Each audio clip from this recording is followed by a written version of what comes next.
The beep of the heart monitor was a frantic, useless bird trapped in the room. It was the only sound that dared to be loud in the sterile quiet of the ICU. Brenda, the charge nurse with a face permanently pinched from disapproval, was speaking again. Her voice was a low drill, aimed directly at Layla. "Did you even check his output? You can't just chart scant. Dr. Evans needs a number. Not your best guess. You're 18, not 12. Act like it." Layla didn't look up from the patient's chart. Her pen scratched against the paper, precise and steady. 32 milliliters over the last hour. "I was just about to document it." She kept her voice even, a flat line to counter the frantic beeping of the machine. It was a skill she was perfecting. In this world of controlled panic and casual cruelty, calm was armor. She was the new nurse, the quiet one, the youngest on the floor by a decade. Her skin was the color of rich coffee, her hair braided into a neat crown that stayed out of her way. In her light blue scrubs, she felt both invisible and hypervisible, a ghost everyone watched. They saw her age, her silence, and assumed incompetence. They never saw her hands, which never shook. They never saw her eyes, which missed nothing. Brenda scoffed, the sound like static. "See that you do." She swept away, her orthopedic shoes squeaking in protest, leaving Layla in the wake of her cheap floral perfume. Layla finished her note, her handwriting small and perfect. She did a final check on the patient's foredrip, her movements economical and sure. She was good at her job. She knew it with a certainty that lived deep in her bones, a quiet fire they couldn't extinguish with their condescending words. She belonged in the chaos. She understood the language of failing bodies and the desperate science that fought to hold them together. That was when the building began to tremble. It started as a low hum, a vibration that worked its way up from the soles of her shoes. The water in the patient's bedside cup shivered. Then the hum grew into a deep, guttural roar that rattled the windows in their frames. It was not an earthquake. It was something mechanical, something heavy, descending from the sky. A helicopter. Here. Landing on the hospital's roof was reserved for life or death transfers, or for the kind of money that didn't ask for permission. Brenda and the others rushed to the window, their complaints forgotten. Layla stayed with her patient, her hand resting lightly on his arm, a silent reassurance. The roar of the blades cut out, leaving a ringing silence broken only by the frantic beeping of the monitor she'd been trying to ignore. Minutes later, the doors to the ICU swished open, not with the usual rush of doctors or frantic family members, but with a deliberate, unnerving calm.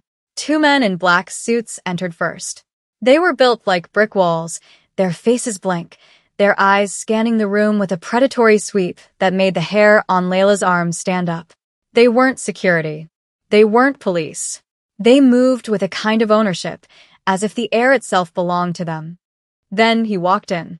He was the center of the storm, the quiet eye around which the chaos spun. His suit was a deep charcoal gray, tailored so exquisitely it seemed molded to his frame. It was the kind of suit that cost more than her car, maybe more than her tuition. He moved with a liquid grace that was terrifying. It was the walk of a panther, utterly confident in its place at the top of the food chain. Layla's first coherent thought was about his hands. They were at his sides, relaxed, but she could see the clean lines of his knuckles, the manicured nails. They were hands that could sign a multi-million-dollar deal or snap a man's neck with equal ease. She didn't know how she knew that, she just did. Dr. Evans, who usually strode through the unit like a minor god, hurried toward him, his face a mixture of fear and deference. "Sir, this is a restricted area. I'm afraid you can't." The man in the charcoal suit didn't even look at him. His gaze was sweeping the room, cold and analytical. His eyes were dark, a shade of brown so deep they were almost black, and held a chilling stillness. They passed over Brenda, over the other nurses, and then they landed on Layla. And they stopped. It was like being pinned by a searchlight. She felt stripped bare, every bit of her quiet competence, her hidden strength, laid out for his inspection. He took a slow step into the room, his leather shoes making no sound on the linoleum. The air grew thick, heavy. The scent of ozone and something else, expensive cologne, cedar and smoke, cut through the antiseptic smell of the hospital. He spoke, his voice a low baritone that vibrated in the small space. It was calm, precise, and held an absolute, unbreakable authority. I need a nurse. One of my men is injured. Not here. You will come with me. It wasn't a request. It was a command. Dr. Evans sputtered. I'm sorry. That's completely against hospital policy. Our staff cannot leave the premises. We can have your man brought here. The emergency room is. The man finally turned his head, just slightly, to fix Dr. Evans with his gaze. The effect was instantaneous. The doctor's words died in his throat. A visible shiver ran through him. This is not a negotiation, the man said, his voice dropping even lower, if that were possible. He turned his attention back to Layla. You. Brenda stepped forward, a flicker of her usual arrogance returning. She's a trainee, a junior nurse. You'll want someone with more experience. I want her, he said, the words sharp and final. He looked directly at Layla, and in that moment, she understood. He wasn't looking for experience. He was looking for something else. He had seen the way she stood her ground, the way she didn't flinch, the way she met his gaze when everyone else looked away. He had seen her armor. Her heart was a frantic drum against her ribs, but her hands remained steady at her sides. Her mind raced, cataloging the impossibility of it. This was Los Angeles. This was a hospital. Things like this didn't happen. Men in perfect suits with dead eyes didn't walk into an ICU and commandeer the staff. But it was happening. One of the brick wall men stepped toward her. She took an involuntary step back, bumping into the supply cart. The clatter of plastic sounded like a gunshot in the tense silence. The man in the suit raised a single, elegant hand. The subordinate froze. Do not be alarmed, miss, he paused, his gaze flicking to the name tag clipped to her scrubs. Layla. He said her name differently. Not like her instructors, or Brenda's condescending drawl. He said it like it was a key, something he was testing in a lock. The sound of it from his lips was both intimate and threatening. You'll be compensated for your time. And you'll be returned. But right now, a man's life depends on your cooperation. He was lying. She knew it. The life of one of his men was not his primary concern. Control was. Getting what he wanted, precisely when and how he wanted it, was. She was a tool he had selected. She had no choice. She knew that. Arguing would be pointless. Screaming would be worse. These were not men who could be reasoned with. They were a force of nature. So she did the only thing she could. She met his gaze, lifted her chin, and gave a single, sharp nod.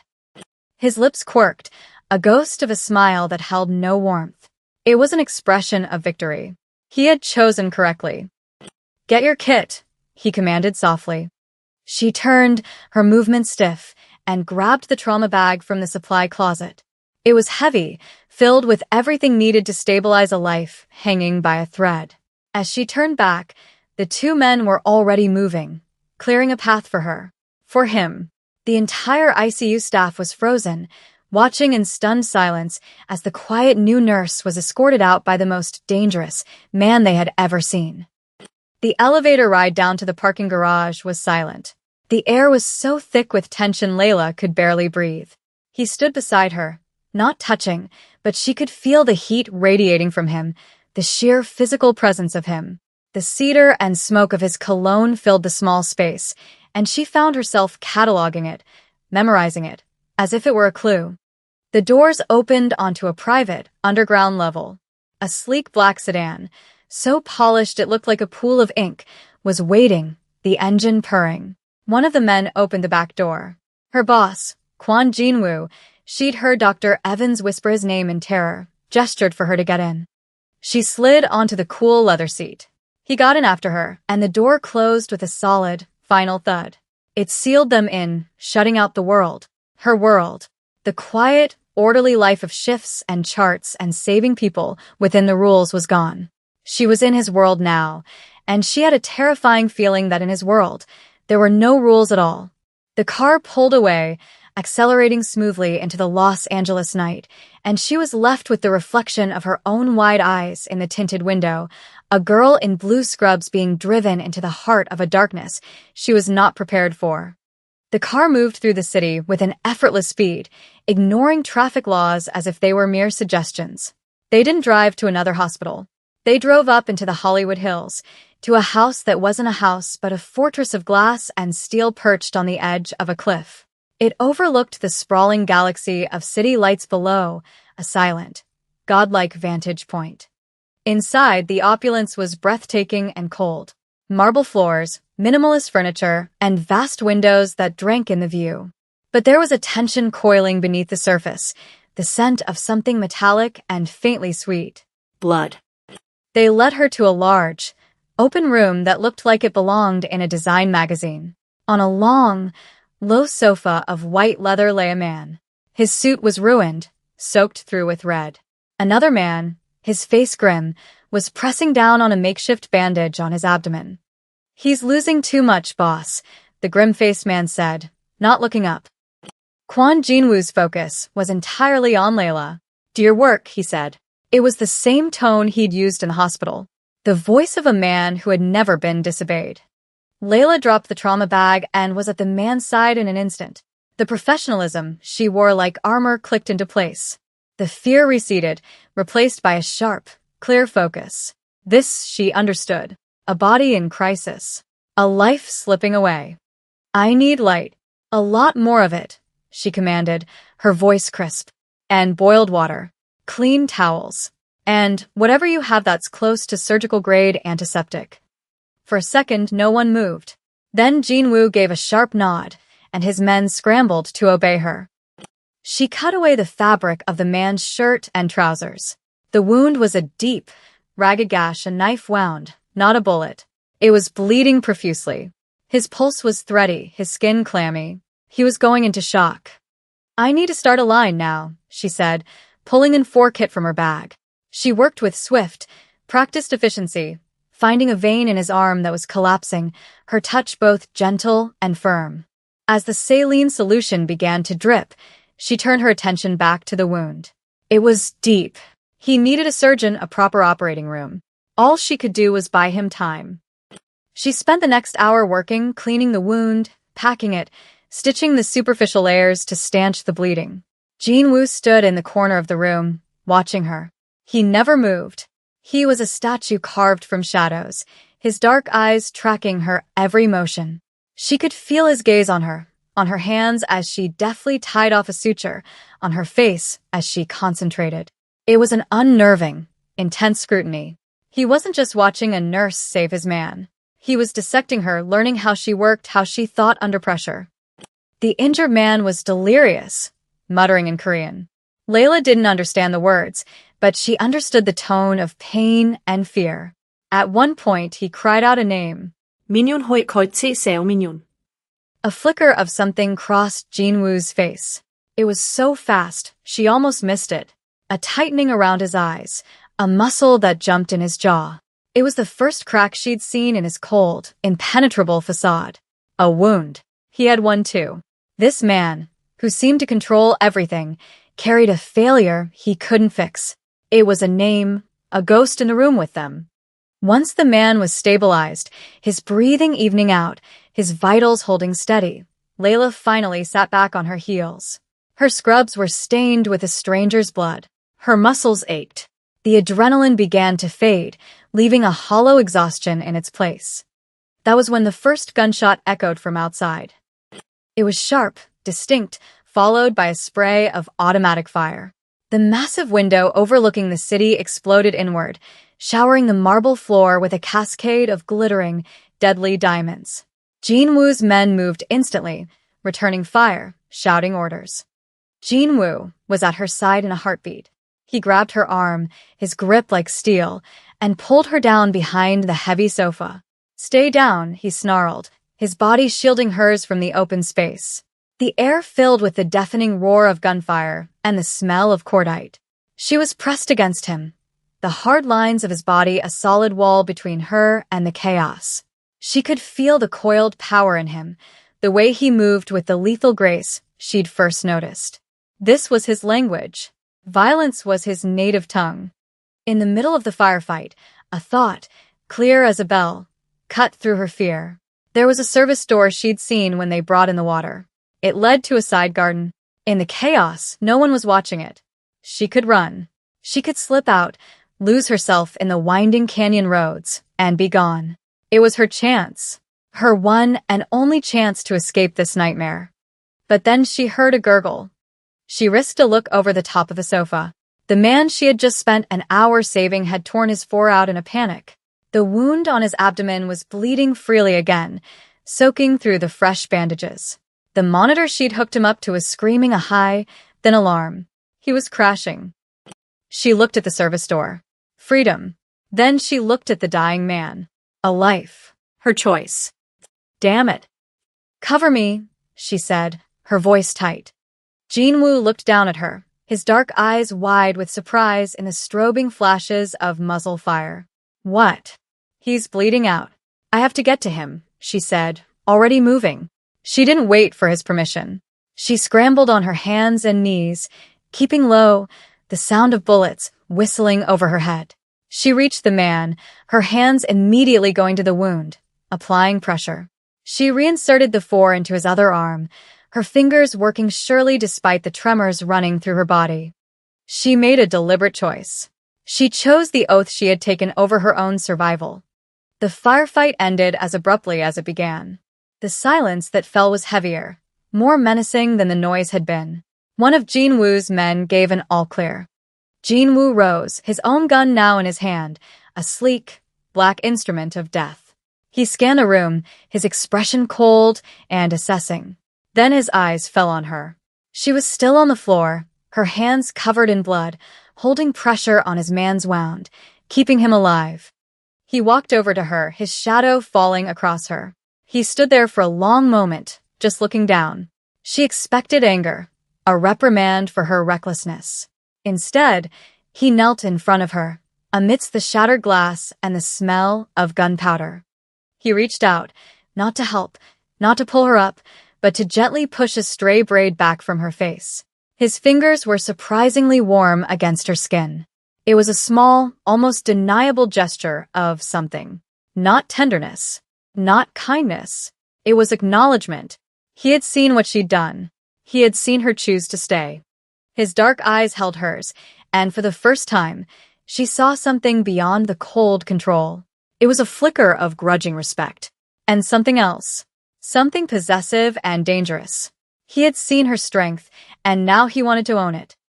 The silence between them stretched, thick with unspoken words. The city lights twinkled through the shattered window, a distant, beautiful world she no longer belonged to. That was the moment she knew she wasn't just a tool he was using for a night. She was a complication he now had to solve. And Kwon Jin-woo did not leave problems unsolved. He moved her after that. Not back to her life, but deeper into his. The house in the hills was compromised. They left in a different black car, this one armored, the windows thick enough to stop a bullet.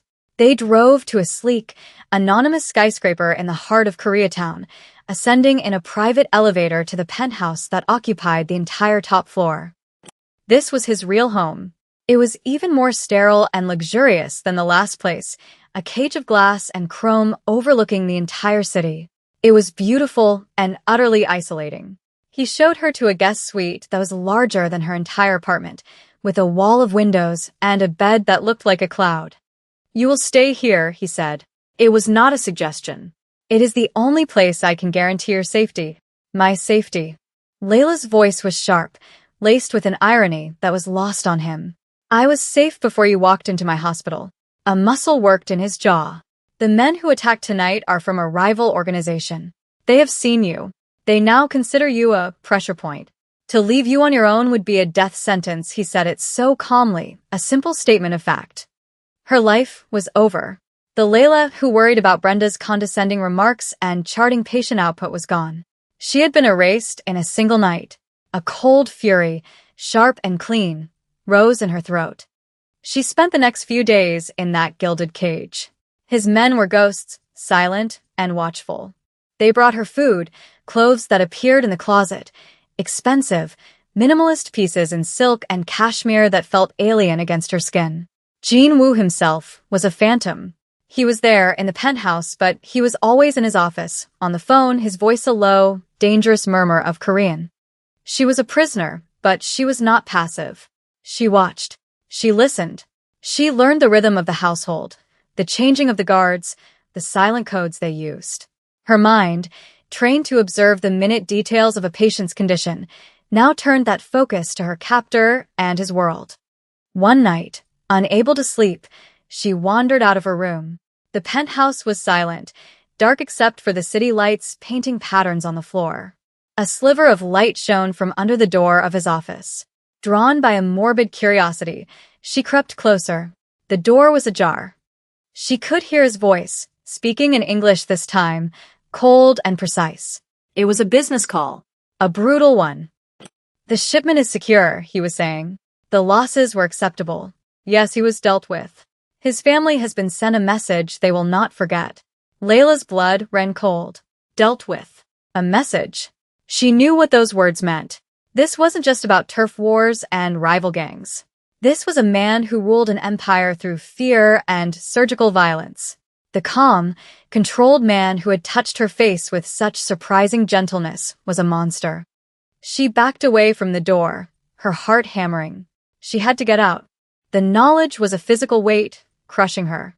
As she turned, she knocked over a small porcelain vase on a side table. It shattered on the marble floor with a sound that seemed to explode in the silence. The office door flew open. Jin-woo stood there, silhouetted against the light. He saw her, saw the shattered vase, and his eyes narrowed into dangerous slits. He was across the space in 3 long strides, his hand clamping around her upper arm. "What are you doing?" he demanded, his voice a low growl. "I couldn't sleep," she whispered, her voice trembling. He knew she was lying. His gaze was sharp, accusatory. He knew she had been listening. He dragged her into his office, the door clicking shut behind them. On his desk, a laptop was open. On the screen was a file. And on that file was her face. It was a complete dossier. Her high school records, her nursing school application, her address, her mother's address in Atlanta. Photos of her at her graduation. He hadn't just chosen her at random. He had investigated her. Maybe not before he took her, but certainly in the days since. He had been deciding what to do with her. Seeing it all laid out like that, her entire life reduced to a file on a killer's computer, broke something inside her. "You were looking into me," she said, her voice flat. "I am a careful man," he replied, his grip on her arm not loosening. "Am I a liability to be dealt with?" she asked, throwing his own cold words back at him. His eyes flashed. He pulled her closer, his face inches from hers. The scent of him, cedar and smoke, was overwhelming. "Do not mistake my patience for weakness, Layla. You are alive because I allow it. Do not make me regret that decision." The threat hung between them, thick and suffocating. This was the real him, the man who sent messages to families. The next day, he decided she needed to get out of the penthouse. He said it was for her own well-being, but she knew it was a test, a way to reassert his control. They went out in an armored convoy, a bubble of deadly security moving through the city. It was as they were crossing a bridge over the LA River that all hell broke loose. A garbage truck slammed into the lead car, sending it spinning into the railing. Simultaneously, a van screeched to a halt behind them, men with automatic weapons pouring out. It was an ambush, a professional one. Jin-woo shoved her to the floor of the car just as the windows on her side spiderwebbed with bullet impacts. "Stay down," he roared. The car was a metal coffin, bullets pinging off the exterior. One of his men in the front seat was hit, slumping over with a wet sigh. One of the attackers managed to wrench her door open. A hand grabbed her ankle, trying to drag her out. She screamed, kicking wildly. Jin-woo moved over the seat with a terrifying speed. He fired 2 shots, the sound deafening inside the car. The hand on her ankle went limp. But another attacker was there, raising his weapon. There was no time. Jin-woo threw himself over her, his body a shield, bracing for the impact. Layla's mind went white with a single, clear thought: no. Her hand fumbled in the medical kit she now carried everywhere. Her fingers closed around a syringe and a vial of epinephrine. It was for cardiac arrest. A massive dose, injected directly, could cause one. Without thinking, only acting, she lunged forward, under Jin Woo's arm, and plunged the needle deep into the exposed thigh of the man leaning into the car. He screamed, a strangled, shocked sound. His eyes went wide, his gun falling from his hands. He clutched at his chest, his whole body convulsing, and then he collapsed backward onto the pavement. She had crossed a line. She, a nurse trained to save lives, had just taken one. Or had come close enough that it made no difference. The knowledge was a brand on her soul. She could never go back. The remaining attackers were dispatched by Jin Woo's men. In the sudden, ringing silence, there was only the sound of their harsh breathing in the car. Jin Woo slowly pushed himself off her. He had a bloody graze on his temple, where a piece of shrapnel had hit him. He looked from the convulsing man on the ground to the syringe still clutched in her hand. He looked at her, and his eyes were dark, unreadable pools. The air was thick with the coppery smell of blood and the acrid tang of gunpowder. Adrenaline was a wild, screaming thing in her veins. He reached out and took the syringe from her trembling fingers. He didn't speak for a long time. He just watched her, his expression a mixture of shock, fury, and something else she couldn't name. Something that looked terrifyingly like pride. When he finally spoke, his voice was a raw whisper, barely audible over the distant sirens. You are the single most dangerous liability I have ever encountered, he paused, his thumb brushing over her cheekbone, a gesture so gentle it was a violent contradiction to the carnage around them.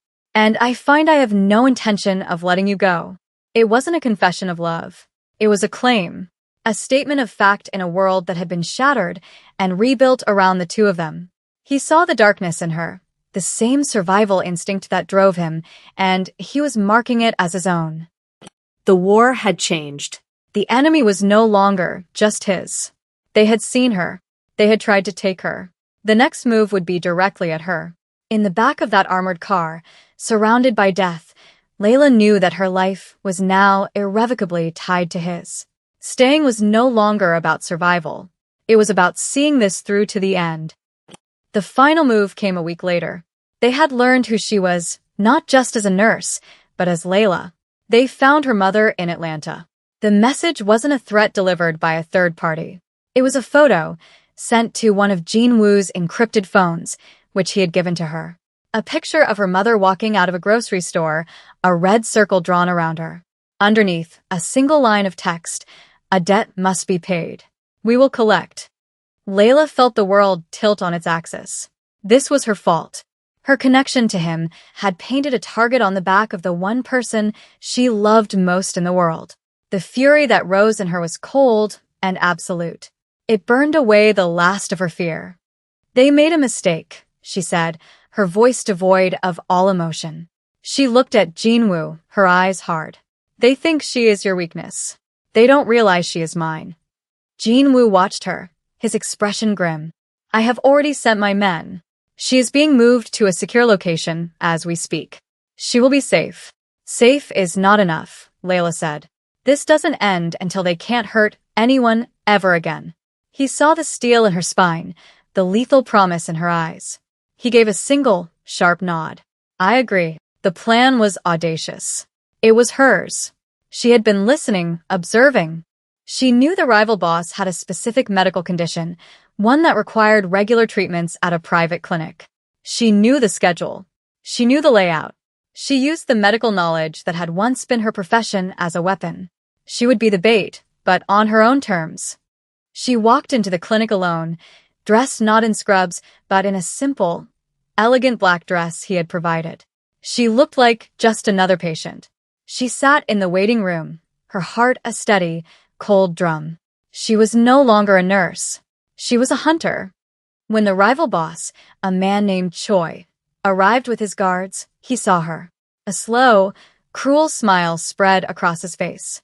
He thought she was a cornered animal. He didn't realize she was the lure for the trap. His men surrounded her, and he leaned in close, his voice a greasy whisper. Mr. Kwan sends a lovely gift. I'll be sure to send him back a piece of you when I'm done. Layla met his gaze and smiled, a chilling, empty expression. He didn't send me, she said softly. I came for you. That was the signal. From the adjoining rooms, Jinwoo's men emerged. The firefight was short, brutal, and contained. But Choi's personal bodyguard was better than the rest. He grabbed Layla, holding a knife to her throat, using her as a shield. Drop your weapon, Quan, or she dies, he screamed. Jinwoo stood 20 feet away, his gun leveled, his face a mask of cold fury. He was frozen. The ghost of the past, of Minjun, the person he couldn't save, was in his eyes. He couldn't risk it. But Layla wasn't waiting to be rescued. She had anticipated this. She slammed the back of her head into the man's nose with all her strength. There was a sickening crunch. He grunted in pain, his grip loosening for a fraction of a second. It was all she needed. She stomped down hard on his instep, driving her heel into the delicate bones of his foot. He roared, stumbling back. In that instant, she dropped and rolled away. The single gunshot from Jinwoo's weapon was the only sound. The man dropped, a neat hole in his forehead. It was over. The threat was gone. The room was silent, filled with smoke and the smell of death. Layla got to her feet, her body trembling with leftover adrenaline. Her old life was not just gone.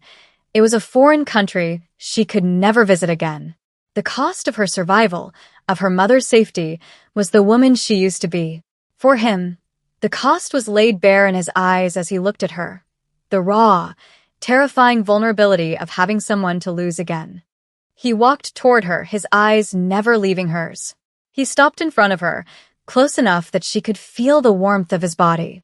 He looked at her, not at the nurse he'd kidnapped, not at the liability he'd protected, but at the woman who had stood in the heart of the violence and refused to break. It is finished, he said, his voice low. Yes, she whispered. He reached into his jacket and pulled out, not a weapon, but a single, sleek black key card. He pressed it into her hand, his fingers closing around hers. This is not a cage, he said, his voice rough with an emotion he would never name. It is a choice. You belong with me, Layla. It wasn't a question. It was a truth that had been forged in blood and gunpowder, an acknowledgement of the darkness they shared. Later that night, she stood on the balcony of the penthouse. The city sprawled below, a river of light and sound, so close and yet so far away. Her old world was down there, living and breathing without her. She felt a pang of loss, sharp and deep, for the quiet girl in the light blue scrubs. But that girl couldn't have survived this. Jinwoo came to stand behind her. He didn't touch her, but his presence was a solid, grounding weight at her back. He was her anchor in this new, dangerous world. She looked down at the key card in her hand, its black surface cool against her skin. It was the key to the penthouse, to this life, to him. He had said it was a choice, but they both knew the choice had already been made. It was made in a hospital ICU under the weight of his gaze. It was made in a bloody living room when she chose to stay. It was made in the back of a bullet-riddled car with a syringe in her hand. She didn't turn around. She just tilted her head back slightly, a silent acknowledgement. This was her home now. This man was her home now. The quiet nurse was gone, and in her place was a woman who knew the precise weight of a life in her hands and who was no longer afraid of the dark.